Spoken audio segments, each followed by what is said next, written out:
لا حول ولا قوة إلا بالله العلي العظيم. أعوذ بالله من الشيطان اللعين الرجيم. بسم الله الرحمن الرحيم. الحمد لله رب العالمين، والعاقبة لأهل التقوى واليقين، والجنة للموحدين، والنار للملحدين. والصلاة والسلام على النبي الأمي العربي القرشي المكي المدني الهاشمي الطهي الطهامي السراج المضيء والكوكب الدري صاحب الوقار والسكينة المدفون بأرض المدينة، والعبد المؤيد ورسول المسدد المحمود الأحمد مولانا بالقاسم محمد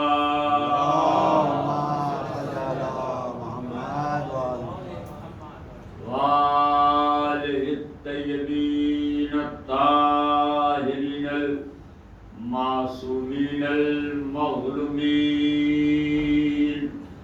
لا سيما على بقية الله الأعظم روحي وأرواحنا لمقدم الفداء، ولعنة الله على أعدائهم أجمعين من يومنا هذا إلى يوم الدين.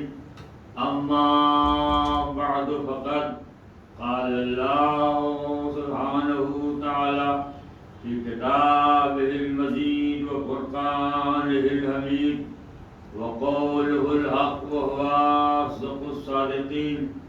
بسم الله الرحمن الرحيم. لقد من الله على المؤمنين إذ بعث فيهم رسولا. صلوات بھیجنے بابا نے بنایا.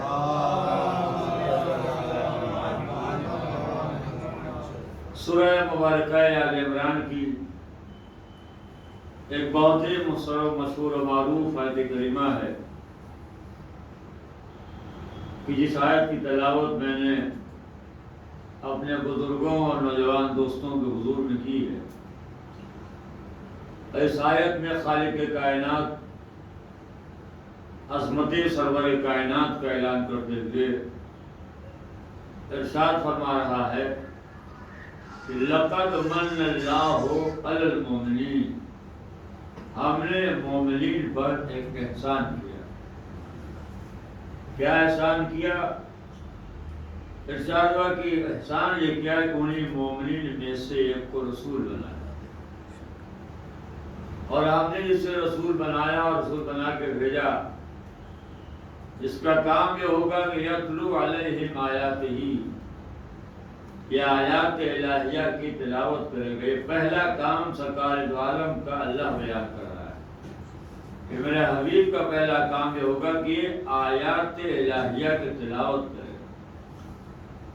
دوسرا کام وہ یزکیہم، اور لوگوں کے نفسوں کو پاک کرے گا. تیسرا و چوتھا کام وہ یعلمہم الکتاب والحکمہ، یہ کتاب اور حکمت کی تعلیم دے گا. یہ چار کام اللہ نے اپنے حبیب کو بتائے ہیں. پہلا کام آیتوں کی تلاوت، دوسرا کام نفسوں کو پاک کرنا، تیسرا کام کتاب کی تعلیم دینا، اور چوتھا کام حکمت کی تعلیم دینا. بظاہر لگتا ہے یہ کام جو اللہ نے اپنے حبیب کے حوالے کیے تھے یہ بڑے آسان تھے، لیکن یہ کام کتنا مشکل تھا اللہ کے رسول کے لیے یہ اللہ جانتا ہے اور اس کا رسول جانتا ہے. آیتوں کی تلاوت یہ بھی مشکل تھا، نفسوں کا پاک کرنا یہ بھی مشکل تھا، کتاب و حکمت کی تعلیم دینا یہ بھی مشکل تھا۔ آیتوں کی تلاوت کیوں مشکل؟ اس لیے کہ وہ سماج و معاشرہ و سوسائٹی جس میں سرکار دو عالم کو آیتیں سنانی تھی اور قرآن پڑھنا تھا، وہ سماج و معاشرہ قرآن کو اللہ کی کتاب نہیں مان رہا تھا اور یہ کہہ رہا ہے کہ کتاب اللہ کی نہیں۔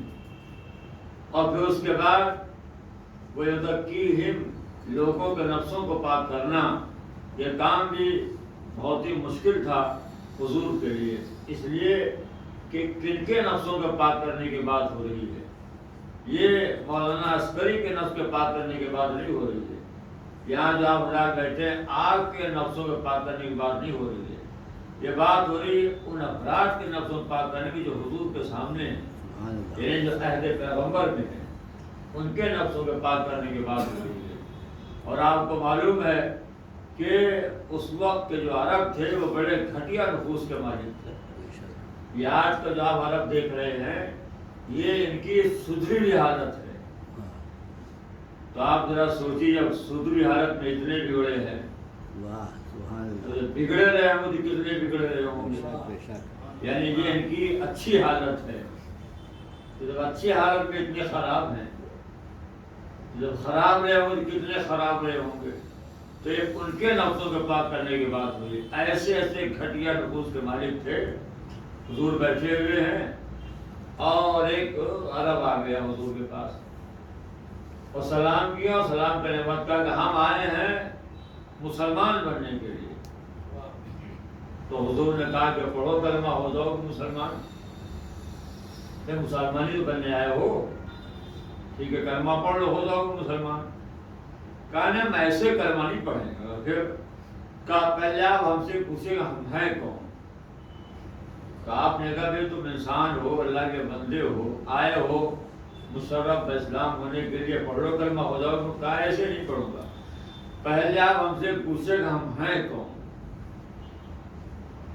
تو حضور نے کہا اچھا اگر آپ کو شوق اتنا ہی ہے اپنا تعارف کروانے کا تو بتائیے آپ کون ہیں؟ تو کہتا ہے کہ ہمارا شمار ان باغیرت عربوں میں ہوتا ہے کہ جس نے اپنے انہی ہاتھوں اپنی 7 بیٹیوں کو زندہ دفن کر دیا۔ یہ جملہ ہے تاریخ کہ ہمارا شمار ان باغیرت عربوں میں ہوتا ہے، باغیرت عربوں کہ جنہوں نے اپنے ہاتھوں سے اپنے 7 بیٹیوں کو زندہ دفن کر دیا۔ یہ حضور بیٹھے ان کے سامنے بیان کر رہا ہے۔ اور پھر اس کے بعد اس نے اپنی آخری بیٹی کو کس طرح دفن کیا ہے پورا واقعہ بیان کیا۔ بخدا ایسے ایسے واقعات ہیں کہ اگر پڑھ لیا جائے تو مکمل مصائب ہو جائے۔ حضور بیٹھے ہوئے وہ بیان کر رہا ہے، کہا کہ اگر آپ سننا چاہتے تو میں بتاؤں آپ کو میں نے اپنے آخری بیٹی کو کیسے دفن کیا۔ تو اس نے بیان یہ کیا کہ میں سفر میں گیا تھا اور گھر میرے ولادت ہو گئی اور بچی پیدا ہوئی، آنے میں تاخیر ہو گئی، اب وہ بچی اتنی بڑی ہو گئی کہ وہ اپنے پیروں میں چلنے لگی۔ اچھا بچیاں یوں بھی پیاری ہوتی ہیں اور چھوٹی بچیاں اور زیادہ پیاری لگتی ہیں۔ چنانچہ یہ ہے کہ وہ جب 2-3 سال کے بعد واپس آیا تو اس نے دیکھا کہ وہ بچی گھر میں ہے۔ تو اس نے پوچھا کہ بھئی یہ بچی کہاں سے؟ تو اس کی زوجہ نے کہا یہ پڑوس کی بچی ہے، آئیے کھیل رہی ہے۔ جب شام ہو گئی وہ نہ گئی تو کہا کہ وقت ہو گیا، شام ہو گئی، بچی اپنے اپنے گھر جاتی، یہاں کیوں ہے؟ تو اس نے بتا دیا پورا واقعہ اور کہا کہ اب یہ اتنی بڑی ہو گئی ہے اور اب تم اس کو کل لے جا کے دفن کر دو ورنہ بڑا مشکل ہو جائے گا۔ یہ ماں کہہ رہی ہے کہ تم اسے کل لے جا کے دفن کر دو ورنہ بڑا مشکل ہو جائے گا۔ اب وہ 3 سال کی بچی ہے اور جب وہ کل آیا تو لکھا یہ ہے کہ ماں نے باقاعدہ اس کو نہلایا، دھلایا، اچھے لباس پہنائے، بالوں اس کے کنگھی کی اور باپ کے حوالے کر دیا۔ باپ گود میں بچے کو لے کے چلا گیا صحرا کی طرف۔ گرمی کا زمانہ ہے، پسینے میں جو ہے وہ راہور ہوتا جا رہا ہے، پیشانی پسینہ ٹپک رہا ہے اور بچے گود میں لیے ہوئے اور بچی بار بار مجھے بابا اس قدر دھوپ ہے آپ کہاں جا رہے ہیں؟ مگر وہ خاموش۔ اب جو بیان کر رہا حضور سن رہے ہیں اچھا صرف سن نہیں رہے ہیں بلکہ لکھا ہے کہ حضور کی آنکھوں سے آنسو جاری ہے، سرکار تو عالم رو رہے ہیں اور بیان کر رہا ہے، کہتا میں لے گیا ایک مقام، میں نے بچی کو اتار دیا اور اپنے ہاتھوں سے میں نے گڑھا کھودا، اور جب گڑھا کھودنے کے بعد میں نکلا تو میرے داڑھی میں اور میرے چہرے میں مٹی لگی، بچی نے میرے اپنے ہاتھوں سے میرے داڑھی خاک کو صاف کرنے لگی، کہا بابا آپ کے تو داڑھی میں اتنی خاک پڑ گئی، اس نے خاک کو صاف کیا، یہ سب کہہ رہا، کو بیان کر رہا ہے، اور جیسے جو واقعہ بیان کر رہا حضور کے رونے کی آواز بلند ہوتی جائے، پتہ نہیں کہ ایسے جو واقعات ہیں اگر پڑھے جائیں تو مکمل مصائب ہو جائے۔ چنانچہ کہتا یہ ہے کہ میں نے اپنے بچی کو لیا اور اس کے بعد گڑھے میں ڈال دیا اور ایک ہاتھ سے میں نے مٹی، بچی بڑکتی رہی تڑپتی رہی، میں نے کچھ نہیں سنا، میں نے اپنے بچی کو دفن کر دیا، اور دفن کرنے کے بعد روتا ہوا گھر آیا، میں روتا ہوا گھر گیا، اور اس کے بعد میں نے جو ہے اپنا پورا واقعہ دفن کرنے کا اپنی بیوی سے بیان کیا، تو اس کی بیوی بھی رونے لگی، اگر یہ دیکھتے رو رہے ہیں دونوں، وہ بھی رو رہی یہ بھی رو رہی، مگر اتنا خیال نہیں ہے کہ جائیں ہو سکتا ہے بچی زندہ اور نکال کے لے آئیں۔ اب آپ نے سوچا، آپ نے غور فرمایا کہ کیسے کیسے لوگوں تو حضور کا پالا پڑا تھا، سابقہ کیسے لوگوں تھے، ایسے لوگوں تھے سرکار دو عالم کا سابقہ تھا جن کو ان کے اپنے آنکھوں سے بہتے ہوئے آنسو نہ سدھار سکے۔ چنانچہ لکھا ہے وہ بیان کر رہا ہے، حضور رو رہے ہیں، جب وہ بیان کر چکا تو سرکار تو عالم نے فرمایا کہ اگر تو کلمہ پڑھنے نہ آیا ہوتا، کیونکہ میں نے پورا واقعہ آپ کو سنا اسی لیے سنایا ہے کہ اگر تو کلمہ پڑھنے نہ آیا ہوتا تو میں تجھے اپنے پہلو میں بیٹھنے میں نہ دیتا، کہ اگر تو مسلمان بننے اور کلمہ پڑھنے نہ آیا ہوتا تو میں تجھے اپنے پہلو میں بیٹھنے میں نہ دیتا، اس لیے کہ مجھے ڈر یہ ہے کہیں اللہ کا عذاب نہ آ جائے۔ کیا فرمایا؟ کہیں اللہ کا عذاب نہ آ جائے، دیکھیے یہ تعریف کامل کا فطرہ ہے کہ مجھے خطرہ یہ ہے کہیں اللہ کا عذاب نہ آ جائے، اگر تو کلمہ پڑھنے نہ آیا ہوتا تو میں تجھے اپنے پہلو میں بیٹھنے میں نہیں دیتا، اس لیے کہیں ڈر مجھے کہیں اللہ کا عذاب نہ آ جائے۔ میں کہوں میں اللہ کے رسول آپ تو باحیات ہیں اور آپ کے پہلو میں بیٹھا ہوا ہے، اور اس نے جس کو ظلم ڈھایا وہ اپنی بیٹی بٹھایا ہے، آپ کی بیٹی کو ظلم نہیں ڈھایا، مگر جملہ یہ بتا رہا ہے کہ جس نے اپنی بیٹی کو بھی ستایا ہو، اگر وہ سرکار کے پہلو بیٹھا ہے تو نبی پاک کا پہلو بھی اللہ کے عذاب سے نہیں بچا سکتا۔ ہائے ہائے ہائے، سرکار دو عالم کے پہلو بیٹھنے بھی اس کو عذاب سے بچا، جس نے اپنی بیٹی کو ستایا ہو تو دنیا ہمیں بتائے کہ جو اپنی بیٹی کو ظلم کرے اگر سرکار کے پہلو بیٹھا ہو تو سرکار کے پہلو میں بیٹھنا بھی اس سے اللہ کے عذاب سے نہیں بچا سکتا، تو جس نے نبی کی بیٹی کو ستایا ہو اس کو پہلو میں لیٹنا کیسے بچا لیا ہے؟ محمد نبی کی بیٹی اور ذرا سلوار بھیجیے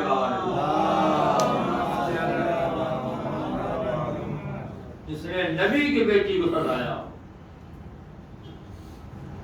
وہ عذاب سے کیسے بچ جائے گا؟ آج بعض افراد ایسے پیدا ہو گئے ہیں کہ ایام فاطمیہ میں جب مجلسیں ہوتی ہیں جناب فاطمہ زہرا سلسلے میں، کچھ لوگ ہیں اس مزاج کے تو انہیں اچھا نہیں لگتا، ارے اتنی کثرت سے مجلسیں کیوں؟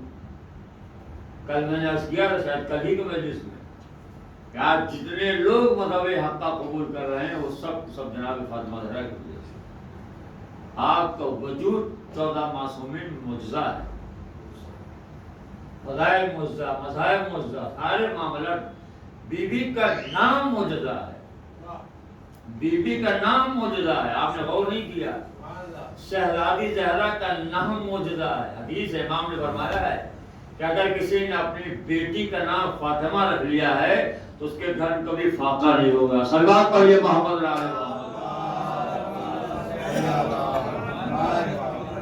فضائل میں معجزہ ہے، وجود معجزہ۔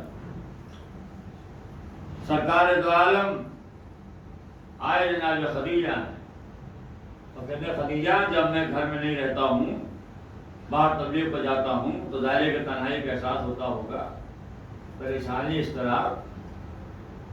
تو جناب خدیجہ نے کہا یہ اللہ کے نبی کیسا اس طرح، کیسی پریشانی؟ جب آپ گھر میں نہیں ہوتے ہیں تو وہ بچی جو میرے شکم میں وہ مجھ سے باتیں کرتی، کلمنی بنتی التی فی بطنی، وہ بچی جو میرے شکم میں ہے وہ مجھ سے باتیں کرتی ہے. کہیں حدثنی ہے کہیں کلمنی، لفظیں الگ الگ، معنی دونوں کے ایک ہیں. کہ جب آپ نہیں ہوتے ہیں تو وہ بچی جو میرے شکم میں وہ مجھ سے باتیں کرتی ہے، مجھ سے باتیں کرتی ہے. اچھا جن گلوں سے فضائل اہل بیت نہیں اترتا وہ یہاں بھی مترد ہو جاتے ہیں. ارے سب تو بڑھا دینے والی باتیں ہیں، اور صاحب یہ تو غلو ہے، اور کیسے کوئی مان لے کوئی بچی جو ماں کے شکم میں اور ماں سے بات کرے. تو ان کو سمجھانے کے لیے میرے پاس مثال ہے، اور مثال یہ ہے کہ آپ کے یہاں کتابوں میں لکھا ہوا ہے کہ جناب خضر امام اعظم ابو حنیفہ کے پاس پڑھنے جاتے تھے. جناب خضر کس کے پاس؟ امام اعظم ابو حنیفہ کے پاس. اور میں اکثر کہتا ہوں کہ اگر آج امام اعظم زندہ ہوتے تو جس احمق نے یہ بات گڑھی ہے اس کو توہین اولیاء کے جرم میں 100 کوڑے لگواتے. اس لیے کہ امام اعظم اتنے بے وقوف نہیں تھے. جناب خضر کو بھیج دیا امام اعظم کے پاس، وہ پڑھنے جاتے تھے. آپ ذرا سوچئے جس خضر نے موسیٰ کو اپنا شاگرد بنایا ہو اس کو بھیج دیا آپ نے امام اعظم کے پاس. چڑھا چلیے گڑھا ہوگا صحیح مگر ہے ہمارے کام کی، اپنے ہمارے کام کے اس لیے میں سنا رہا ہوں. تو کہا کہ صاحب وہ ہو جاتے ہیں ان کے پاس پڑھنے کے لیے. سلسلہ چلتا رہا یہاں تک کہ وفات ہو گئی امام اعظم کی. تو جناب خضر بہت گھبرائے کہ استاد مر گئے، اب میں کس سے پڑھنے جاؤں. تو انہوں نے دعا مانگی، یا اللہ میں کیا کروں، استاد تو چلے گئے، اب میں کس سے پڑھوں. تو اللہ نے کہا کہ خضر مت گھبراؤ، جاؤ جانے کے بعد قبر امام اعظم کے پاس بیٹھ جاؤ، قبر کے اندر سے تمہیں پڑھائیں گے. پچھلی بات بھولیے بھائی کہ وہ قبر کے اندر تمہیں پڑھائیں گے. چلیے واقعہ چاہے گڑھا ہوا ہو، چاہے سچا ہو، چاہے جھوٹا ہو، ایک بات اس واقعے سے بہرحال سمجھ میں آ گئی کہ جسے دنیا امام بنائے اس کی قبر سے استفادہ ہو سکتا ہے. تو جب دنیا کے بنائے ہوئے اماموں کی قبر سے استفادہ ہو سکتا ہے تو جو اللہ کے بنائے ہوئے امام ہو، صلوات پڑھیے محمد والے محمد.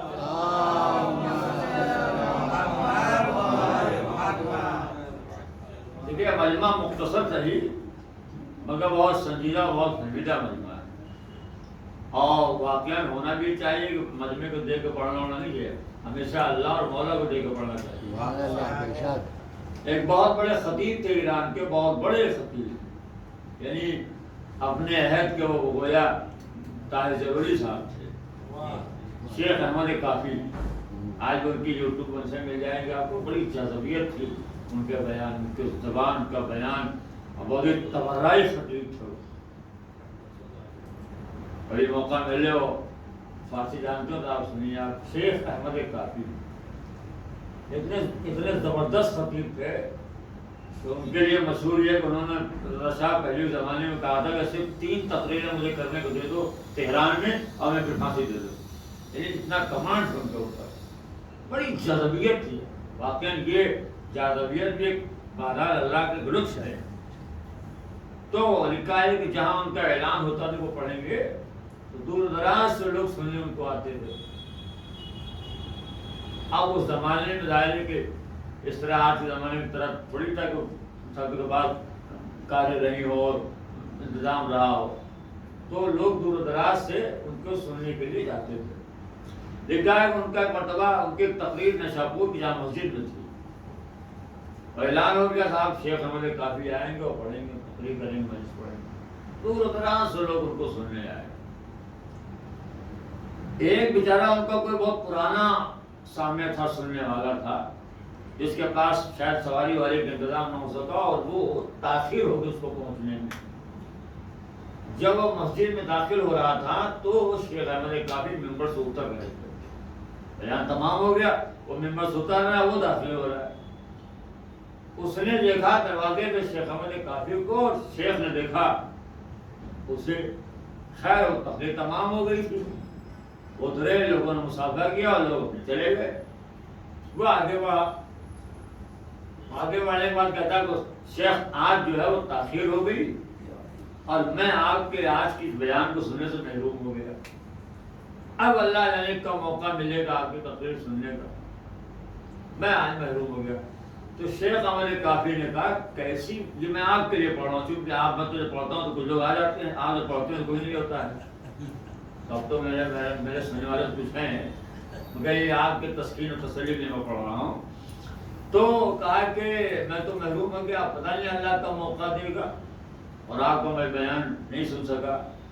تو شیخ احمد کافی نے کہا کیسی محرومی, میں بیان کرنے والا, تقریر کرنے والا موجود ہوں, آپ سننے کے لیے تیار ہیں, مسجد بھی ہے, ممبر بھی ہے, مائک بھی ہے, آپ بیٹھ جائیے, میں آج کا اپنا پورا بیان آپ کو سنا دوں گا, آج کا اپنا پورا بیان آپ کو سنا دوں گا. اس مرد مومن نے کہا میرے ایک کے لیے پورا بیان کا, اب تک جو پڑھا تو ایک ہی کو راضی کرنے کے پڑھا. صلوات پڑھیے محمد علیہ محمد, ایک ہی کو راضی کرنے کے. ہر خطیب, ہر نوے خان اور ہر پیشخانی کرنے والے کو نگاہ میں ہمیشہ اللہ کو رکھنا چاہیے. جس کا تذکرہ کر رہا وہ نگاہ میں رہے, جب وہ نگاہ میں رہے گا تو مجمع کا خیال نہیں کرے گا. تو میں اس لیے سنا رہا ہوں تاکہ آپ بھی اپنے مان لیں کہ حقیقت یہ ہے کہ اللہ کو نگاہ میں رکھ کے تقریر. تو عرض کر رہا تھا کہ امام اعظم کا چلے جاؤ تو میں قبر کے اندر سے, تو آپ ذرا ہمیں بتائیے کہ کوئی جو دفن ہو چکا ہے اور مر چکا ہے اور منو مٹی کے نیچے ہے, وہ قبر کے اندر سے بول سکتا ہے اور کوئی حرج نہیں ماننے میں. وہ بچی جو زندہ ماں کے شکم میں ہے, ماں سے بات کرے تو آپ کو حیرانی ہے. چلیے یہ بات ہم نے روانگی میں سنی, کوئی مسئلہ نہیں ہے. اچھا ہمارا مزاج ہے کہ جب تک مجمع جب بولتا نہیں تو مجھے بڑی حیرانی ہوتی ہے, تو میں محسوس نہ شاید میرے اندر کوئی کمی آ گئی ہے. کہا صاحب یہ کیسے کوئی مان لے کہ ماں کے شکم میں رہ کے جناب ہم نے کہا بیٹی کس کی ہے؟ کہا رسول کی. میں نے کہا رسولی تو سمجھ میں نہیں آ رہا, اس لیے بنت رسول سمجھ میں نہیں آ رہی. جس دن دنیا رسول اللہ کو سمجھ لے گی اس دن سارے مسائل حل ہو جائیں گے. رسول آپ کی سمجھ میں آیا نہیں, آپ بنت رسول کی بات کر رہے ہیں. کہا بیٹی بنت رسول کی ہے. میں نے کہا آپ رسول اللہ کی سوانح حیات پڑھیے اور وہ آپ حوالے زندگی پڑھیے. حضور نے کہا کہو لا الہ الا اللہ, کامیاب ہو جاؤ گے, جنت ملے گی. لوگ آتے تھے اور مختلف شرطوں کے ساتھ لکھا ہے کو کلمہ پڑھتے تھے. ایک صاحب آئے, ان کے ہاتھ میں عصا تھا, کہا محمد کا کیا بات ہے؟ کہ جب تک میرا یہ عصا کلمہ نہیں پڑھے گا میں آپ کلمہ نہیں پڑھنے والا ہوں. سرکار نے اشارہ کیا, لکھا, عصا نے کلمہ پڑھا. کچھ لوگ آئے, یہ درخت جو ہے یہ چل کے آپ کے پاس آئے تو میں کلمہ پڑھوں گا. حضور نے اشارہ کیا, درخت چل کے آئے. کچھ لوگ آئے, یہ شاخیں جھک جائیں آپ کے پاس, انہوں نے اشارہ کیا شاخیں. ایک صاحب اور لکھا ہوا, ایک صاحب آئے گدھے پر بیٹھ کے اور کہا اس وقت تک میں کلمہ نہیں پڑھوں گا جب تک کہ میرا گدھا کلمہ نہ پڑھے. لکھا ہے سرکار نے اشارہ کیا, گدھے نے کلمہ پڑھا. اب یہاں میں اکثر جملہ کہتا ہوں, وہی اگر کلمہ دلیل اسلام ہے تو لکھیے گدھا مسلمان ہو گیا. اگر کلمہ پڑھ کر گدھا تو مسلمان نہیں بن سکتا, مگر مسلمان گدھا ضرور بن سکتا ہے. صلوات پڑھیے محمد علیہ محمد.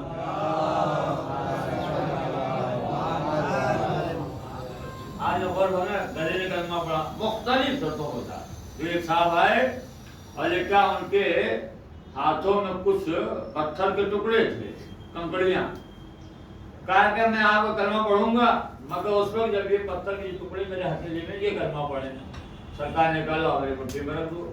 دیکھا وہ پتھر کے ٹکڑے تھے حضور کے ہاتھوں میں رکھا گیا. حضور نے اشارہ کیا, وہ پتھر کے ٹکڑے بولنے لگے.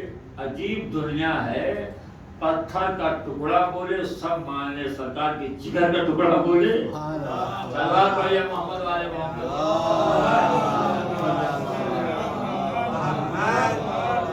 شہزادی کا وجود معجزہ، گفتگو معجزہ، اور آپ کو معلوم ہے ہر باپ اپنی بیٹی کو چاہتا ہے، مگر کائنات آدم عالم میں کسی باپ نے اتنا نہ چاہا ہوگا اپنی بیٹی کو جتنا حضور نے اپنی بیٹی جناب فاطمہ زہرا۔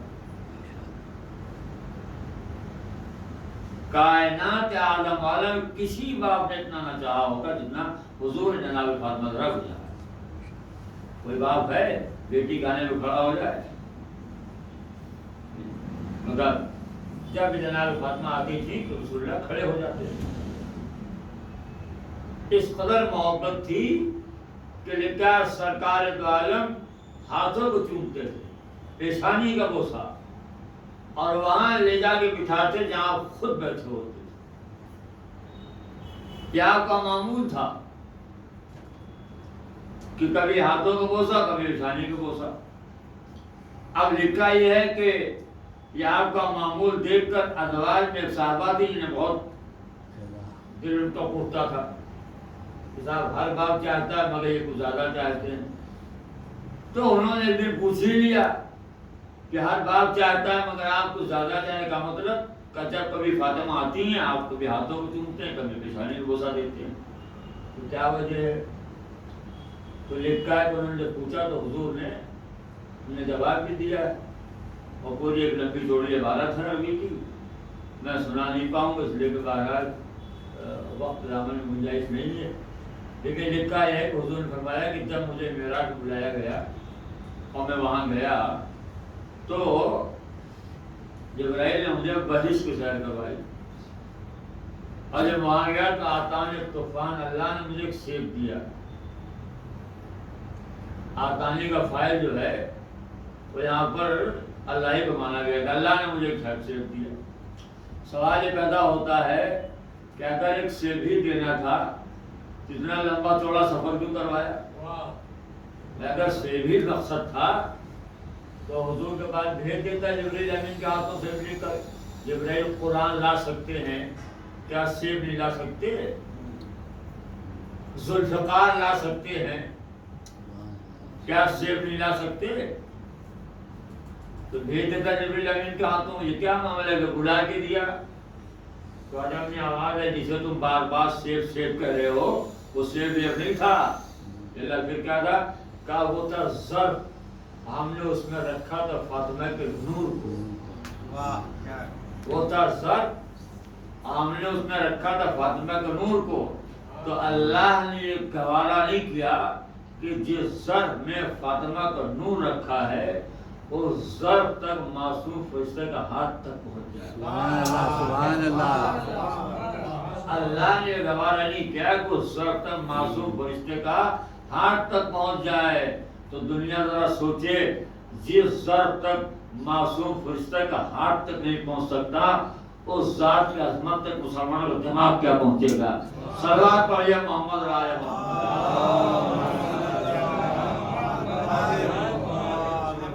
حضور نے کہا تھا اللہ نے مجھے سے عطا کی، فتناول میں انہوں نے سکھایا، فاصاب من خدیجہ میں خدیجہ سے ملا، فولدت منو، کہ وہ پوری ایک روایت ہے کہ فاطمہ کو ولادت ہوئی۔ اب حضور نے جب کبھی میں اس خوشبو کا مشتاق ہوتا ہوں تو اپنی بیٹی فاطمہ کے پیشانی کو چومتا ہوں۔ کیوں؟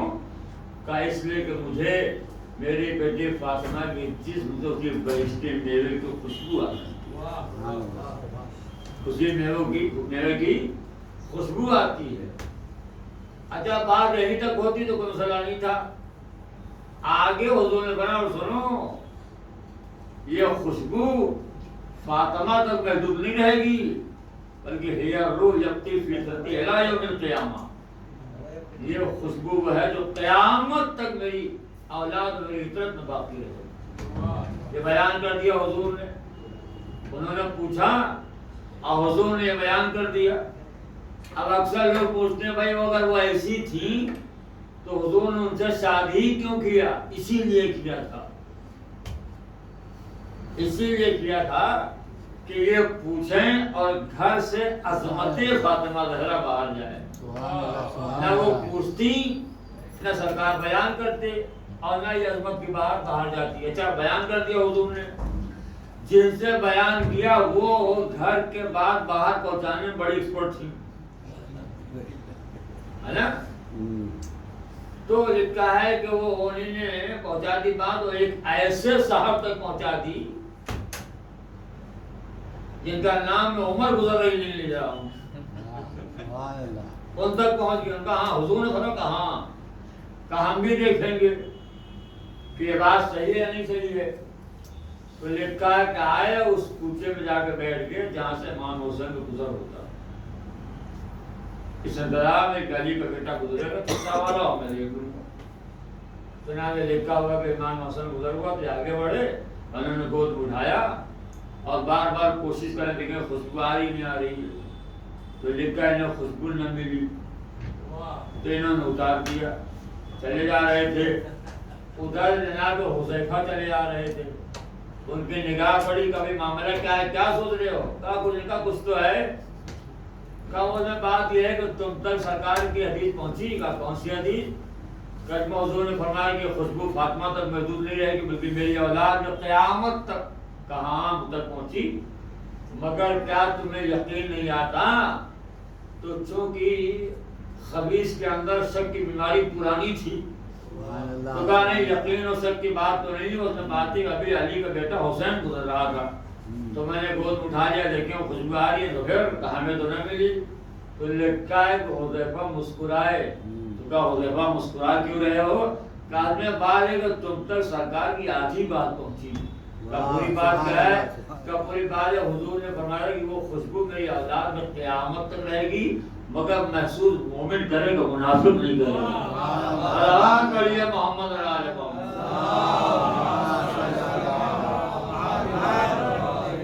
سلمان رسول اللہ بھیا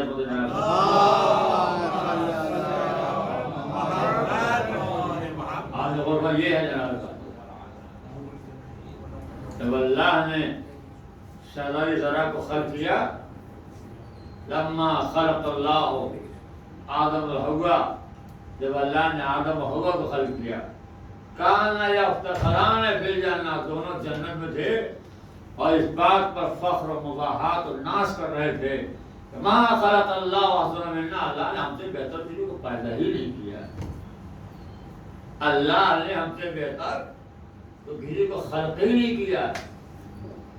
لیکن جیسے آدم اور حوا کے دماغ میں تصور آیا کہ ہم سے بہتر اللہ نے کسی کو نہیں خلق کیا ہے, را صورت جاریہ, جناب آدم و حوا نے ایک نورانی صورت کی خاتون کو دیکھا. جہاں نور شاسانیہ, ان کے چہرے پر اس قدر نور تھا کہ آدم و حوا کی آنکھیں خیرہ ہو گئی. اور صرف نورانی صورت کے خاتون نہیں دیکھا, والا راسیہ تاج النورانیہ, ان بیوی کے سر پر ایک نورانی تاج دیکھا. وفی حسن ہم قرطان النورانیہ, اور ان کے دونوں کانوں میں دو نورانی گوشوارے دیکھے. کون دیکھ رہا ہے؟ آدم اور حوا. جیسے نورانی صورت خاتون کو دیکھا, سب نورانی تاج کو دیکھا, کانوں میں نورانی گوشوارے دیکھے. جناب آدم بول پڑے, یا اللہ میں کیا دیکھ رہا ہوں؟ حل خلق تو قبل من الطین, کیا تو نے مجھ سے پہلے کسی کو خلق کیا ہے؟ تو اللہ نے لکھا ہے جبرائیل کو بھیجا کہ جاؤ بتاؤ یہ کون ہے. جبرائیل آئے, کیا بات ہے؟ کہ میں کیا دیکھ رہا ہوں, یہ کون سی بیوی ہے ان کی صورت میں دیکھ رہا ہوں. تو جبرائیل نے کہا ہذہ فاطمہ بنت محمد,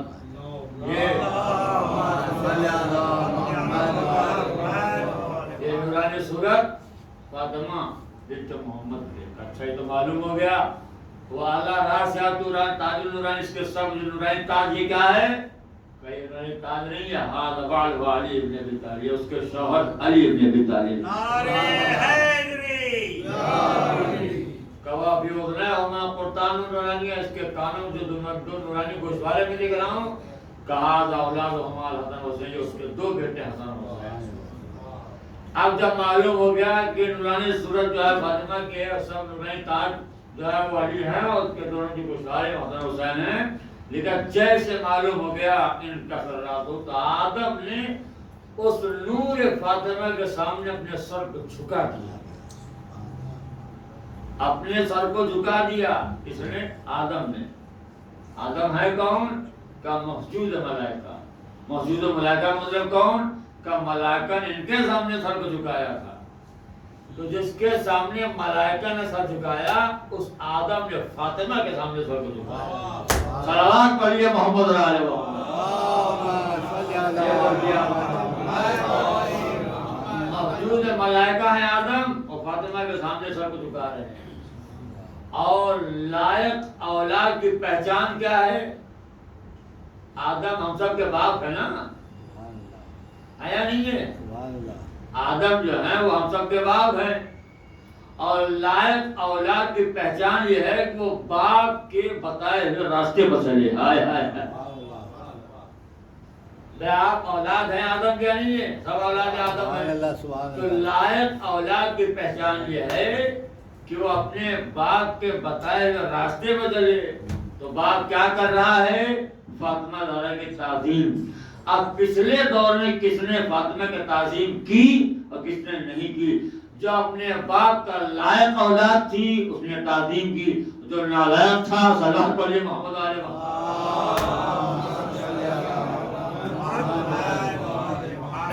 یہ ہے جناب فاطمہ زہرا۔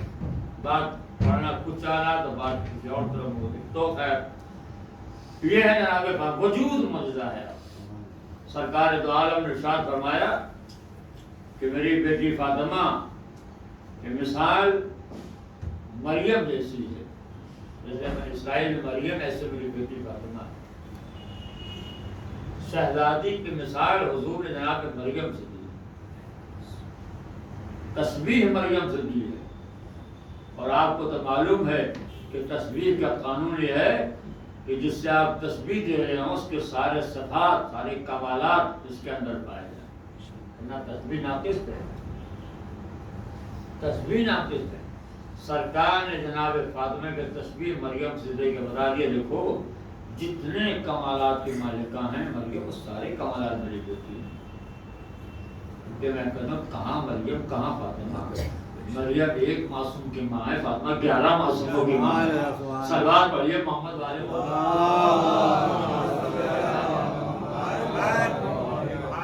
آپ نے غور کرا کہاں مریم؟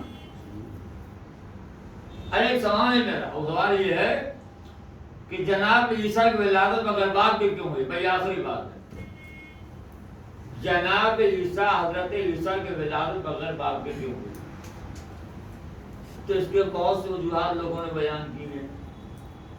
ان میں ایک تو وجہ یہ بیان کی جاتی ہے کہ جناب عیسیٰ کی ولادت بغیر باپ کے اس لیے ہوئی، اللہ کائنات پر اپنی قدرت کا اظہار کرنا چاہ رہا تھا کہ میں اس بات پر قادر ہوں کہ کسی کو بغیر باپ کے پیدا کر سکتا ہوں۔ تو ہم نے کہا اس میں کون سی کمال کی بات ہے بھائی؟ جب اللہ اس کے پہلے کسی کو بغیر ماں باپ کے پیدا کر چکا ہے تو آپ تو کم از کم ماں ہے۔ اس کے پہلے تو اللہ نے کسی کو بغیر ماں باپ کے پیدا کیا ہے، آج تو کم از کم ماں ہے نا، تو اس سے مشکل کام اللہ کر چکا ہے، یہ تو اس کے مقابلے میں آسان ہے۔ تو یہ کہنا ہے کہ اللہ قدرت کاملہ کے اظہار کرنا چاہیے، یہ بات درست نہیں ہے۔ اگر معاملہ کا جناب عیسیٰ بغیر باپ کی کیوں ہوئی؟ اس کی وجہ یہ ہے کہ عہد جناب مریم میں کوئی معصوم مرد نہیں تھا۔ سبحان اللہ سبحان اللہ۔ جناب مریم کے زمانے میں کوئی معصوم مرد نہیں تھا، مریم تھی معصومہ، اور عہد مریم میں کوئی معصوم مرد نہیں تھا۔ اس لیے جناب عیسیٰ کی ولادت بغیر باپ کے ہو یہ گوارا کر لیا اللہ نے، مگر اپنی معصومہ مریم کو کسی غیر معصوم کی زوجیت دینا اللہ نے گوارا نہیں کیا۔ مریم ہے کون؟ ان کے جب قرآن ہے کہ امہ صدیقہ، عیسیٰ کی ماں مریم صدیقہ ہے، تو صدیقہ مریم غیر صدیق کی زوجیت میں جائے یہ اللہ نے گوارا نہیں کیا، میں نے جملہ بدل دیا، اللہ نے یہ گوارا نہیں کیا کہ صدیقہ مریم کی غیر صدیق کی رویت میں جائے. تو مریم فاطمہ ہے مثل مریم، جب اللہ اس کے پہلے اس نے گوارا نہیں کیا کہ صدیقہ مریم کی غیر صدیق کی دونوں جائیں، تو معلوم یہ ہوگا کہ اب صدیقہ فاطمہ جس کی دونوں میں جائے گی وہ صدیق ہوگا. آپ نے بول نہیں کہ سلام پڑھیے حوالے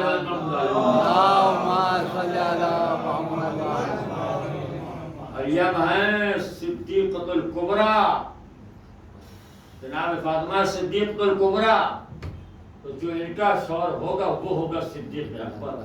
سبحان اللہ. مولائے کائنات کا لقب ہے صدیق اکبر، جو چوروں نے چرا لیا ہے. صدیق اکبر مولا علی کا لقب ہے. تو غور کیا آپ نے، یہ ہے جناب فاطمہ. 9 برس کے سن میں بیوی کا عقد ہوا، اور 9 برس مولائے کائنات کے ساتھ ہیں. کل عمر ہے 18 برس. 18 برس زیادہ عمر نہیں ہے. 9 سال کی عمر میں عقد ہوا اور 9 سال تک مولا علی کے ساتھ رہی. مگر اس 9 سال میں کوئی تعریف نہیں کہتی کہ جناب فاطمہ نے کبھی بھی اپنے شوہر کی چیز کو مطالبہ کیا، نہ کبھی. جب حضور مولا کائنات نے پوچھا کیا وجہ، تو بیان فرمایا کہ جب میں اپنے باپ کی طرف سے آپ کے یہاں رہی تو میرے باپ نے میرے کانوں میں کہا تھا کہ بیٹی اپنے شوہر گھر جا رہے ہیں، خبردار کبھی شوہر کسی ایسی بات پہ فرمائش نہ کرنا تمہارا شوہر سے پورا نہیں کر سکے اور تمہاری طرف سے وہ شرمندہ. اس لیے میں نے آج سے آپ تو کل عمر 18 برس کی ہے میرے عزیزو.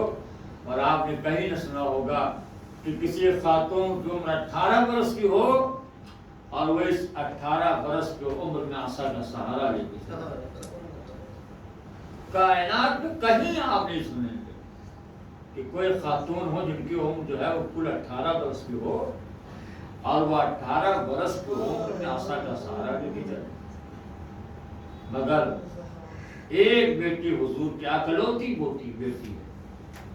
اس قدر ستایا گیا، اس قدر ستایا گیا کہ 18 برس کی عمر میں بیوی عصا کا سہارا لے کے چلی گئی. کوئی تعریف نہیں کی. 9 برس کی عمر میں کچھ مانگا. ایک دن یہ بھی میں نے شیخ احمد کافی کی زبانی سنا کہ جناب فاطمہ علی تھی، بیمار تھی، اور مولائے کائنات آئے اور آنے کے بعد کہتے ہیں بنت رسول آج میں ایک بہت ہی دل کی تمنا اور آرزو لے کے آپ کے پاس آیا. فرمائیں کاش تک آپ نے ہم سے کچھ مانگا نہیں، آج ہم چاہتے ہیں آپ ہم سے کچھ مانگیں. جناب فاطمہ نے کہا کہ وہ حسن سب تو ہے، کیا مانگوں؟ کہا نہیں آپ اس سے کچھ مطالبہ کریں. تو لکھا کہ مولا علی نے اصرار کیا تو جناب فاطمہ چونکہ بیمار تھی، علیل تھی، تو جناب فاطمہ نے کہا حسن اگر آپ کا اصراری ہے تو کہیں تو مجھے انار لائے. پوری تاریخ زندگی جناب فاطمہ کی زندگی میں اس سے لے تک انہوں نے عالم بیماری میں مانگا کہ انار مانگا. کہتے جس وقت انار کا مطالبہ کیا اس وقت انار کا موسم نہیں تھا. تو خیال عالم یہ ہے کہ ہر موسم کی چیزیں بے موسم مل جاتی ہیں. میں وہ زمانے میں موسم کی چیزیں موسم ملتی تھی. انار کا مطالبہ و انار کا موسم نہیں ہے. مگر چونکہ اب پہلی مرتبہ مانگا ہے اور اصرار کے بعد مانگا ہے، لکھا ہے مولائے کائنات نکلے اور نکلنے کے بعد ایک ایک صحابی اور چاہنے والے سے آپ پوچھ رہے تھے کہ بھئی کہیں انار ملے گا؟ تو مولا یہ موسم انار کا نہیں ہے، آپ انار تلاش کر رہے ہیں کہ کیا کریں؟ فاطمہ نے مانگا موسم نہیں، فاطمہ نے مانگا ہے. آج پہلی مرتبہ مانگا. کئی افراد سے امام نے پوچھا، ہر ایک نے کہا مولا موسم نہیں ہے، موسم نہیں ہے، موسم نہیں ہے.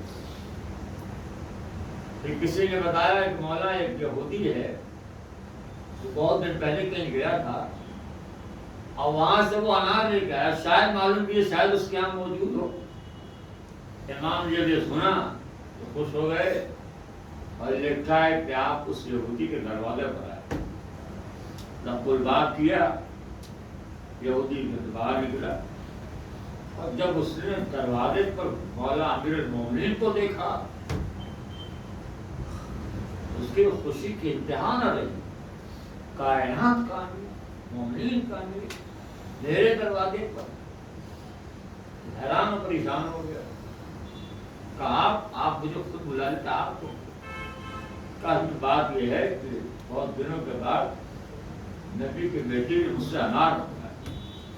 مجھے معلوم یہ ہوا کہ تیرے یہاں انار ہے تو وہ قیمت لے لے. وہ انار مجھے دے دیا تھا وہ تو اس نے کہا آپ نے بالکل خبر صحیح سنی ہے. میں انار لایا تھا مگر مجھے معلوم کرنا پڑے کہ انار گھر میں ہے یا نہیں ہے. گیا وہ یہودی دوڑ کے اپنی بیوی کے پاس اور کہا کہ مبارک ہو رسول اللہ کے داماد امیر المومنین کے امیر فاطمہ کے شوہر علی آئے ہیں دروازے. یہ حیران ہو گئی. آواز کا کہا فاطمہ نے انار مانگا ہے. دیکھو انار تو مانگا تو اس نے کہا ہاں ایک بچا ہوا. اس نے وہ انار لا کے مولائے کائنات کے ہاتھوں میں. اللہ ہوگا ذرا سوچے جب انار مولا نے دیکھا کتنی خوشبو ہوگی. لکھا ہے جناب امیر اس انار کو اس کا شکریہ آپ نے ادا کیا. انار کو لے کے آپ چلے. اب وہ بے موسم پھل آج کے زمانہ تو تھا نہیں. مولا کائنات کے ہاتھوں میں کوئی مولا چھپا کے لے کے چلے نہیں تھے. چلے جا رہے راستے میں فقیر مل گیا سائل. اس نے دیکھا کہ مولا کے ہاتھوں میں انار ہے. اچھا یہ بھی جانتا تھا کہ اگر ہم سے سوال کریں گے تو ہم نہیں کریں گے. جب اس نے دیکھا بے موسم کا پھل مولا کے ہاتھوں میں تو کہتا ہے کہ مولا یہ انار آپ مجھے دے دیں. تو امام نے کہا کہ فاطمہ نے مانگا ہے اور ٹھیک ہے تو چاہ رہا تو آپ نے لکھا اس انار کے 2 ٹکڑے کیے. 2 ٹکڑے کیے. ایک ٹکڑا آدھا انار اسے دے دیا امام نے. یہ ہے امامت. انہیں کہتے ہیں مولا. انہیں کہتے ہیں رہبر. یہ ہے ہادی. یہ ہے رہبر. دے دیا آپ نے. اب آدھا انہیں سنا لے کے امام چلے کچھ دور چلے دوسرا سائل مل گیا. اس نے دیکھا مولا کے ہاتھوں میں انار. کہا مولا امام نے وہ بھی دے دیا. ذرا سوچئے کہ جناب امیر اتنی مشکلوں کے بعد بنا اور اس کے بعد راستے میں سائل ناجا دیا اور پھر دوسرا نے جو آدھا دے دیا اور اس کے بعد خالی ہاتھ. اب آئے. آنے کے بعد جب گھر میں داخل ہوئے تو آپ نے کیا دیکھا کہ فاطمہ بیٹھی ہوئی ان کے سامنے ایک طبق انار رکھا ہوا ہے. ایک طبق انار. 10 انار تعداد بانے کا 10 انار بڑے بڑے رکھے طبق میں. ایک اللہ کے راہ میں دو تو اللہ 10 دیتا ہے. امام نے دیکھا تو امام خوش ہو گئے. کہا بنت رسول یہ انار کہاں سے آئے؟ آپ نے تو بھجوایا ہے. لانے والے نے کہا کالی راستے ملے تو وہی نہیں دیا برسن نے دیا. امام سجدہ شکر کے پڑے. آپ نے غور فرمایا اللہ کے راہ میں دینے کا یہ صلہ ملتا ہے. جب اللہ تھے تو اللہ کے راہ میں دیجیے. اللہ کے اس لیے کہ اللہ کے راہ میں دے گا.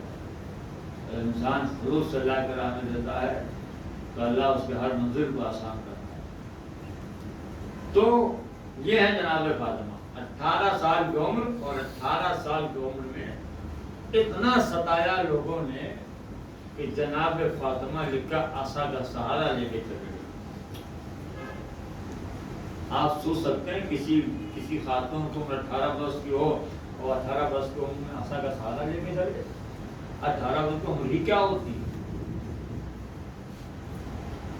اٹھنا چاہیں دیوار کا سہارا لے کے اٹھے. سجدہ مجھے سہارا سے اٹھا نہیں جا رہا ہے. یہ ساری باتیں لکھی بڑی باتیں ہیں. اکثر پڑھیے تو لوگ جو ہے اکثر سوچتے ہیں یہ 18 برس. ایسا نہیں ہے میرے عزیزو. جناب فاطمہ زہرا کا مکمل مصائب پڑھا نہیں جاتا ہے. مکمل مصائب تو امام آئیں گے پردے غیب سے وہ سنائیں گے. بہت سے مصائب لکھے ہوئے چھپائے جاتے ہیں. محمد مصعب ہمارا پردہ غائب رحمۃ اللہ امام سنتا ہے.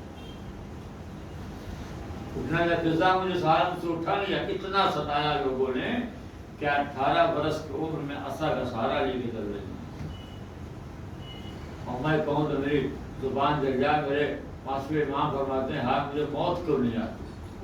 کسی نے کہا مولا یہ آپ کیا فرما رہے ہیں، کیا تمہیں پتہ نہیں ہے میری جدہ فاطمہ در و دیوار کے بیچ میں تھی اور دروازے کیل تھی، جب دھکا دیا گیا تو وہ کیل میری دادی کے سینے میں دوڑ گئی، اور جس سے اس قدر تکلیف ہوتی تھی کہ جب سانس لیتے کہ بابا اب تو آپ کی بیٹی سانس بھی نہیں لے جا رہا ہے، اب تو آپ کی بیٹی سانس بھی نہیں لیا جا رہا ہے. اسی جو آپ کو معلوم ہے نبی پاک کو وفات کے بعد بی بی زہرا پہ جو مصائب پڑا اس کے لیے آپ جس طرح عدالت سے آ پڑے. اب کوئی پہر ایسا نہیں آتا جب شہزادی اپنے باپ کو یاد کر کے نہ رو رہی. ہر بیٹی روتی ہے، مگر جناب فاطمہ کے لیے لکھا ہے کوئی لمحہ ایسا نہیں آیا جب آپ جناب فاطمہ زہرا جب باپ کو یاد کر کے نہ رو رہی ہوں. آپ کو معلوم ہے بعض علماء نے لکھا ہے کہ اس قدر رونے کا سبب کیا ہے. باپ کے مرنے میں بیٹیاں روتی ہیں، مگر سوال ہے اتنا زیادہ جناب فاطمہ کیوں رو رہی ہے. اس کی وجہ یہ ہے کہ واقع کربلا گزر جانے کے بعد مدینے میں چوتھے امام کے پاس ایک چاہنے والا آیا. وہ آنے کے بعد کہتا مولا آپ کربلا میں یتیم ہو گئے. تو امام نے کہا بھائی میں یتیم ضرور ہوا ہوں مگر میں کربلا میں یتیم نہیں ہوا. اس نے پوچھا مولا پھر کب؟ کہ جس دن رسول اللہ کی وفات ہوئی ہے ہم تو اسی دن یتیم ہو گئے. اب آپ کی سمجھ میں آیا کہ شہزادی اتنا کیوں روتی تھی. جناب فاطمہ اپنے یتیمی کے آئینے میں اپنی پوتی سکینہ کا رخسار میں رکھتے ہوئے تماچے دیکھ رہی تھی، اپنے پوتے سجاد کے پشت میں رکھتے ہوئے دورے دیکھ رہی تھی. یادگارو یہ وہ گھرانہ ہے جو اسی دن یتیم ہو گیا جس دن رسول اللہ کی وفات ہوئی. میرے عزیزو یہ سائل تھا جو مدائن سے آیا ہوا اور امام کو کہتا یہ ہے کہ مولا کب تک روئیے گا، کب تک روئیے گا، شہادت تو آپ کی میراث ہے. امام نے کہ تو نے سچ کہا کہ شہادت میراث ہے، مجھے یہ بتا کیا یہ بھی میراث ہے کہ بھتیجا اور پھوپھیوں کو بے ننگے سر بازاروں میں دیکھے. یہ عزیزو لکھا ہے کہ امام بھی رو رہے تو بچانے والا بھی رو رہا. 7 دنوں تک یہ سلسلہ چلتا رہا. وہ بھی آتا تھا بیٹھ جاتا تھا مولا کے پاس، مولا مصائب بیان کرتے تھے، وہ بھی روتا تھا اور امام بھی روتے تھے. لکھا جب 7ویں دن جانے لگا تو کہتا مولا صبر کر لیجیے. پھر مولا نے فرمایا کہ تم سب کی تلقین کر رہے ہو مگر تم نے نہیں سوچا جب کبھی میں پانی پیتا ہوں میرا بابا مجھے یاد آتا ہے. اے عزیزو اس نے کہا مولا یہ بتائیے کون سا مصائب ہے جسے آپ یاد کر کے بہت روتے ہیں. تو کہا میں نے تجھ سے عرض کیا تھا کہ 2 مصائب ایسے ہیں جسے میں یاد کر کے بہت روتا ہوں. ایک یہ کہ میرے بابا کی شہادت کے بعد شبر ملعون کا کام یہ تھا کہ یا تو میری بہن سکینہ کا رخسار پر تماچے مارنا یا میری پشت پر درے مارنا. یہ امام فرما رہے ہیں، ابن منذر نام کو تھا اس سے امام نے فرمایا یا تو میری بہن سکینہ کے رخسار پر تماچے مارنا اور یا میرے پشت پر تازیہ نے مارنا. یہی تو کام تھا اس ملعون کا. امام فرماتے ہیں کوفے سے لے کے شام تک یہ ملعون میرے بہن سکینہ کا رخسار پر تماچے مارتا آیا اور میرے پشت پر تازیہ نے مارتا آیا. جب شام کا بازار آیا اور اس ملعون نے تازیانہ اٹھایا مارنے کے لیے تو میرے بہن سکینہ دوڑ کے آئی اور تازیانہ کو پکڑ لیتی ہے اور کہتے ہیں صرف تجھے شرم نہیں آتی، آج میرا بھیا بیمار ہے، میرے بیمار بھائی کو تازیانہ نہ مار. یہ دیکھ کے امام سارے قطار رونے لگے. بولے کہا کہ مولا پھر کیا ہوا؟ کہ وہ تازیانہ مجھ پر نہیں پڑتا، اب وہ تازیانہ میرے بہن سکینہ کہ اس کو مارنے لگا. امام فرماتے ہیں تازیانہ مارتا رہا. ایک موقع ایسا آیا کہ ظالم تازیانہ اٹھایا میری بہن دوڑ کے آئی کہتی ہے بھیا آپ سے میں کہہ دے اگر مارنا ہو تو سارا تماچے مار لے، ارے پشپت کا گنے نہ مارے۔ اللہ اللہ امام کہہ دے ہاں میں دیکھتا رہا، اور میری بہن سکینہ کے پشپت کا گنے لگتے رہے۔ ارے خدا نے تو کوئی بھائی وہ منظر دیکھے جو سگے سجاد نے دیکھا، واہ حسینہ واہ مظلومہ۔ سالم الذین ظلموا ای منقلب ینقلبون لعنت القوم الظالمین تقبل منا انک انت السمیع العلیم اللهم انی اسألک باسمک العظیم الاعظم العظیم الذل یا اللہ ہم سے پریشان حالم پر شمول فرما، یا اللہ جو مومن بیمار میں شفایت فرما، یا اللہ جو مقبول فرما فرما، یا اللہ میں اس مہلک وبا بیماری سے محفوظ کر، پروردگار ہمارے امام کو ضرورت ہے، ہم سب کو ان کے انصار شمار کرو، تقبل منا انک انت السمیع العلیم۔ حسین